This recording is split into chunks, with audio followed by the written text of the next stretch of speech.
Well, hello everybody. George Finch is my name. I'm here in my home in Lough Gur in County Limerick, beautiful part of County Limerick. The sun is shining in the window. We're told that it's about 20 degrees out today, even though it's only the 30th of April. But isn't that great? And hopefully it'll continue. I'm here with a neighbour and friend of mine, John Carew, who lives up the road in Lough Gur.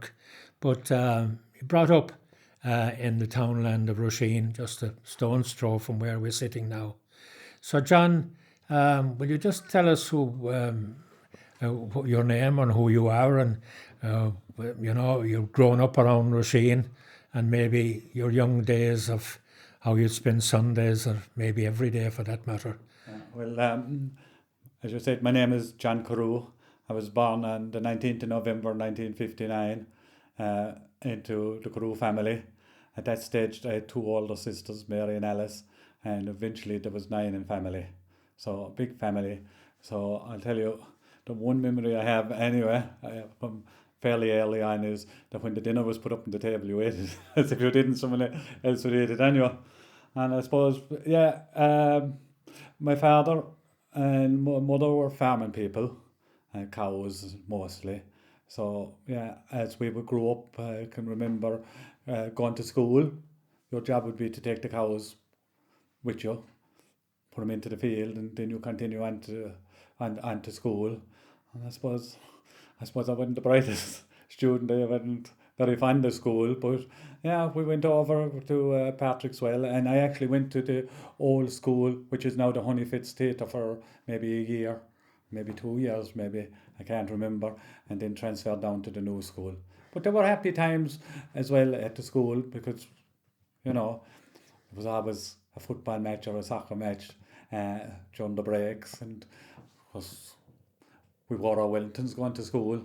Every child that time wore Wellingtons going to school, so they wouldn't put Wellingtons on for you now at all. And I think then when you'd be coming in, you'd have to take the Wellingtons off, and you had a pair of slippers or something that you put on so it wouldn't be burning the mud in. Yeah, but them games, they were like all Ireland finals. If we let in a goal, you'd know about it. And tell me where. Sorry, can I just pause you there? Sorry, I think I'm just picking up someone's phone interference or something. I don't know, it could be my own. I'm getting that buzzing sound, Yeah. I'll turn mine off anyway. I don't know if it's... Yeah. Even if, I don't know, was it in your pocket there, John? If you want to just leave it to the I hadn't it in my pocket. Okay. Would you believe it? Yeah, I don't know, maybe it was my own, but I was just getting, that kind of dictative sound you get sometimes on the radio off your phone. No, mine is turned off anyway. Great. Sorry, George, you were asking a question. And John, you mentioned there about eating the dinner. Yeah. Eating the dinner. If you mention to somebody nowadays about eating the dinner, well, the dinner would have come from Tesco or Dunn's, wouldn't it? Oh, there's none of But that, where did your dinner come from? So there was the haggart. There was potatoes growing, spuds we called them. My father would set the spuds in the spring.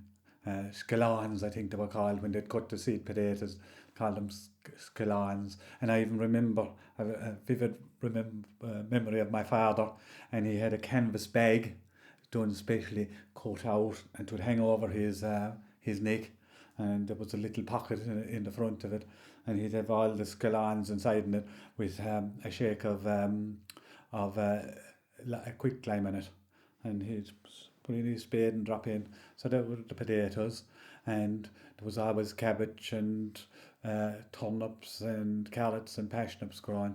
And so my mother would cook the dinner every day, and of course most days I'd say it was bacon and cabbage for the dinner. That's what the dinner would be. And was it your own pig? Can you remember? Oh, yeah. I remember as a young fella, and my father would be killing the pig, and it would frighten the life out of me, the screeching of him. And father had the big butcher's knife, and he killed the pig. And of course, and the other thing I have a vivid memory of, they'd have all the boiling water, scalding water, and throwing it on the pig then, and scraping off the bristle off the skin of the pig. And then the other thing was, and I don't know if you remember that, George, cleaning the intestines, and then clean them out and then fill them with the blood for the puddings. So yeah, The only thing my mother would really buy was, I suppose, bags of flour. And she'd get a big bag of brown flour and a big bag of white flour. And of course, she was a terror for baking what we called sweet cake or corn cake, I suppose they call it now. And she had a saying, stand at the door and throw the corns at it. And that was the sweet cake. And tell me, I presume it wasn't an open fire, it was a cooker of some sort that she baked. Yeah, she had I don't know at what stage she went from coal and timber to an oil stove, but she'd do all the baking in that, and a big oven. And she was a terror for baking apple tarts and making crab apple jam and all that type of stuff. Yeah. My God. And your mother was a native of the Glen of Aherlow, was it? Yeah. Yeah, and your father was... Well, Kilross. Kilross. Yeah, even though I'm not sure was Kilross in, I'd say it was in the parish of Aherlow, because my father in 1952 and 1950 and 1952, my father and his two brothers won West Tipperary Junior Football Championships with Aherlow. And of course, when my mother and father got married, and I suppose they were looking around for somewhere to, to come to live, and they bought a little place there in Roisin. That's how we came to be in Roisin. And tell me, they had no connection whatsoever. I mean, it was a nice distance away from where they were living. Well, from Kilross wasn't that far, was it? Well, I suppose not nowadays. No. But back then, I suppose it was. But my father and his two brothers were in the building trade. And they came on then down to Roisin, and they bought that little farm down there in the house. And I think the house was in bad condition, George, but of course he tipped away at it himself. And Mikey Bryan, if you ever remember him, was at the top of the passage. Fat Mikey. Yeah, Fat Mikey. And he was a bit of a character. And then Nicholas Hayes, the Hayeses lived inside at the end of the passage. So we were at the middle. But Nicholas Hayes apparently was, he was a bachelor, and he was Devil May Care kind of a fella, and he'd be going after the creamery in his horse and cart, and he'd be whistling Daniel LeBeau. But my two sisters, my two older sisters, when they were born, my aunt, Annie Grogan, used to come back and mind them for my mother and father from time to time. And of course they'd be blackguarding Nicholas about would he ever get married and all that. So I suppose my father must have said it to him one day, and he said, I'll get married all right, Johnny, but there's only one woman that I'll marry, and that's Annie Grogan. And your mother's sister. My mother's sister. So the two sisters actually ended up in the one passage. That's amazing, yeah. Yeah. And sure, she was a great character. Everyone knew her as a granny and auntie. Yeah. And tell me, John, in your young day, do you ever remember your mother, if she was going shopping for the messages, where would she go? I suppose Jimmy Nagel's in Bruff. Yeah. I do remember as we got older that they'd have enough of potatoes, and Jimmy Nagle would take X amount of bags of potatoes every week, and she'd get the messages out of that. And sometimes even he'd ring up to know how to bring up more during the week. Probably Jimmy's father, Tom Nagle, was it?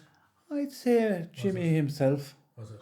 Yeah, I would think it was Jimmy. I can't remember Jimmy's father. Yeah. But yeah. And of course you had a car. We had a car. Can you remember the make of the car? Well, it was a van first of all, because as I said, my father was in the building trade, and then they went on to a car, a Fords, I think, nearly always Fords, and at one stage, just to say it now, I remember they changed, they got a new car.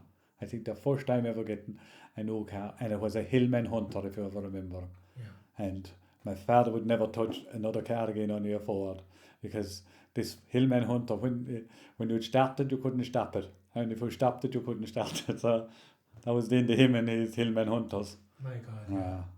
My God. And tell me, Sunday, before we go to Sundays, I want to ask you about going to mass as a young fella, your experiences in Patrick's Well. But what was I going to say? Oh yes, in the early days, was it milking cows you were, and would they been milked by hand or by machine? My father built a 6-unit breast style milking parlour. They'd come up the steps and you'd have to put a chain behind them, and he'd the doors done with a big long handle and you'd open them out. But sure, it was an awful way because they'd kick you and they'd what down top of you and everything. And was that 3 at either side, or was it 6 at the It time? was along in a row. What they call the breast style. So you had, I think it was 3 units to start with. So you had one cow at one side and the other cow, and you changed over. But then they doubled it up, so you could have the 2 cows side by side milking at the time. So, but it's mostly my mother, I suppose, because my father for a few years was gone off, and then of course when they gave up the building, he went full-time farming. And I think the last job, if I'm right, that my father and his 2 brothers did was the schoolhouse in Kilteely. My God. I'm nearly sure that it was that job. My God. And did they have ready mixed concrete for that? They did, I suppose, did they? I couldn't say that, but I doubt it. Mixed by hand. Mixed by hand. But I remember him telling me that they used to build a lot of houses for cottages for Tipperary County Council, and he said they'd arrive on there again in the morning with their shovels and picks, and they'd dig their way in. No such thing as a digger or anything like that. And he never believed in it afterwards either. And I remember he built sheds in for cattle and things, and we'd be digging it out. It was always the hard way. Always the hard way. And I have a funny remembrance of an incident that happened, and he was building a shed for Waylands or whatever, and myself and my brother Martin, we were digging it out and up into a trailer and off with it. But the silage had been done then when the silage was after being cut. They got the grass off the area before. But my first cousins, as it was, the Hazes just down the field, came up. They were after buying a new football. And of course, we ran out kicking the ball. And the father must have been gone to a funeral or something, and he arrived back. It was late in the evening now. But cute enough for my brother Martin, he must have seen him coming, and he ran in and handled the shovel. And there was I outside in the field, kicking the ball. Well, if it was murder someone, it shouldn't have been a bad a crime. And tell me, John, I suppose for anyone who was living around Roisin at the time, one of their memories would have been the racket that the Carews and the Hazes were making, kicking football behind the houses. Isn't that true? That's in the summertime. And I remember some neighbours and children coming over a couple of times, and they'd never come over to us again because it was too dangerous. There'd be war. Whoever was on the team, didn't matter whether it was your brother or your sister or your cousin, you got the studs. So, of course we didn't have studs, but you were all cousins as such. We were all, yeah. And it was great memories, and of course we'd go down around the bog then and everything. And then another memory I have, all going off down, we used to go down past the Massrock out here by your house and in here to the lake, and we had 2 big tubes out of tractor tires, and that was our fun in there. But you wouldn't let children go now out of your sight. No. It could be 12 o'clock at night when we come home. No. Nothing thought of it. And Sunday morning, marched over. Do you walk to Mass or do you drive? Even I remember I used to walk to Mass a lot because I served. So you'd be going out earlier. I was an altar boy for a lot of the years. But yeah, going to Mass was a big thing every Sunday morning. You had to be in time.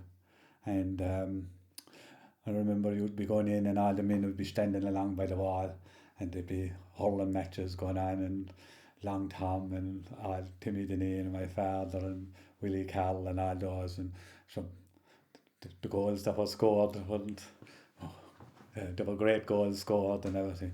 And I have a funny memory of my 2 sisters, Mary and Alice. I suppose they were teenage years, and the fashion that year must have been these big wide kind of light, a very bright coloured trousers. There was enough material in it to make 6 trousers, and platform shoes of stripy, big shiny colours again. And the 2 girls came along in anyway, walked in along in front of all the men. And I think it was Long Tom said, "Oh, jeez, would you look at them? Did they steal the curtains off the window?" And my father sung them. He never said they're my daughter. My God. And they were lovely times. And of course the men after mass outside the They'd wall. be playing handball, and there'd be a row. That wasn't the butt at all. That hit the ground before.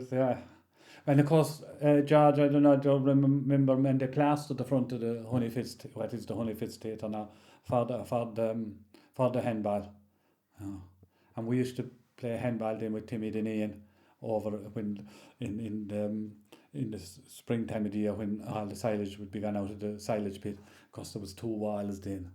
And like Timmy was, I suppose, I don't know what age he was then, we were only young fellas, but he'd just stand there and he could beat us at the handball. Yeah. He didn't have to move at all, but he could hit it right at the butt of the wall. But of course he was playing it every Sunday. And did you use the back wall? Yeah, used to use the back wall, yeah. So you were before your time as regards handball, Alice. Well, that was it, yeah. My God. Great memories around Patrick's Well. Yeah, it was great neighbours as well. Great. And the And the wild shop, you remember going to Mary Ann's? Oh, Mary Ann's, yeah. And you'd I don't know, do you ever remember? And you'd be looking in the ditches and everything to see could you get a lemonade bottle, and you'd get a penny for it, and you'd get a penny bar then. Or a piggy's leg? I don't think we'd get enough to get a piggy's leg. Was a bit dearer, I'd say. Was it? You get a penny bar, and they had ones with chocolate on the outside of them. You took half the chocolate and you could be chewing it in for a half an hour. Yeah. But you know, there was no money there that time, like, No. and so Mary Ann and her sister was there, and then of course Eddie. The mother, I presume. Was it the mother? Yeah, her mother, yeah. Yeah. She was kind of minding her. She was. Yeah. And of course we had the Wiles across the field from us. There was 3 brothers there. There was Nicholas. We used to always call him the sergeant or the boss. Yeah. And then there was Mike and Pat. And Pat. That was. And I always remember my father telling about Pat, the way that he'd be smoking the ashes out of the fire, and my father would give him a few fags, and he'd nearly smoke them in one drag. He'd never have the money for a fag. Good. Lovely. And we'll pause there. So that's really nice. Yeah, you're both very natural at kind of keep moving the conversation on and finding those nice points. Is there anything that you would want to go back to George to go hear more about, or to go a little deeper on, or anything? As regards myself? Or John? Anything you heard there? I think you Well, I suppose, like, I mean, going to school in Lough Gur, and where did you go to secondary school? You go to hospital or? Brough. Well, I actually never knew that, would you believe it? I went to Brough. So maybe that's something, you know. We had the bus right outside the door. We got the bus above where my mother was living now. Mannings used to come around, and collect us. So that's why we went to. How was the Manny in the class in Brough? Oh, I'd say there could have been. I'd say that there was two classes of our year. Do you know what I mean? 25 or 30, wasn't it? Yeah, I would think so. Yeah. Do you remember everyone in your class? I wouldn't remember everyone, but I remember. And you because remember? John Hayes, my first cousin, was in my class. And it was boys and girls. There was boys and girls. There was boarders in Brough that time, as well. So. And nuns. Oh, nuns, yeah, nuns teaching us as well. FCJ. In the FCJ, a few nuns, and then lay teachers as well. And of course, the likes of Francis Donovan was in my class. And Francis, of course, now is the consulate for Croatia, for the Irish ambassador in Croatia. Yeah. I was over with her last year. Yeah. She came down, I was in Split, and she came down and collected me and took me up. Wow. Yeah. And do you remember who was in your class in national school? I do. Norman Hartigan, one of the Hartigans that we spoke about when I was talking to you about. Yeah. Jordan the Latimer Sinem, Willie Murphy, Noel Condon, and then Joan Hayes, of course, and then Patricia Callahan came when the Callahans moved over, and was that it? Oh, Matty Hayes, the most beautiful singer you ever heard. Go away. Oh, you get Matty singing, he was the most beautiful voice. And tell me, John, everyone went on to secondary school that time? I would think so. Yeah, Yeah, everyone would have had. yeah. Yeah. Well, it's amazing, even though I'm a few years older than you, when I finished national school, you know, everybody didn't go on to secondary school. No. No. Yeah. No, and if they did, I suppose a lot of them would have went to the technical Yes. institute Yeah. in hospital. Which was, I think, is a huge loss. Yeah. Because everyone nowadays, to me anyway, seems to be channeled into going to university and things. Yeah. And like, not everyone is suited to that. I think that's my personal opinion, and I could be wrong. Yeah. And like, you know, nowadays, sure, it's impossible to get an electrician or a plaster or a plumber or. And tell me, John, I'm only just thinking of my own time going to school. When you left secondary school, how many went on to university from your class? Well, you see, I completely hated secondary school. But do you think that did some go, I wonder, or did anybody go And to university, from the secondary school? I would think some did go on. But would you have any idea how many No. or percentage? No. No, but I would think a lot of the girls would have gone on to boarding girls. The girls that were boarding there would have definitely gone on. I'd say. And were the boarding girls in your class as well? Oh yeah, they were. Yeah, they were. Yeah.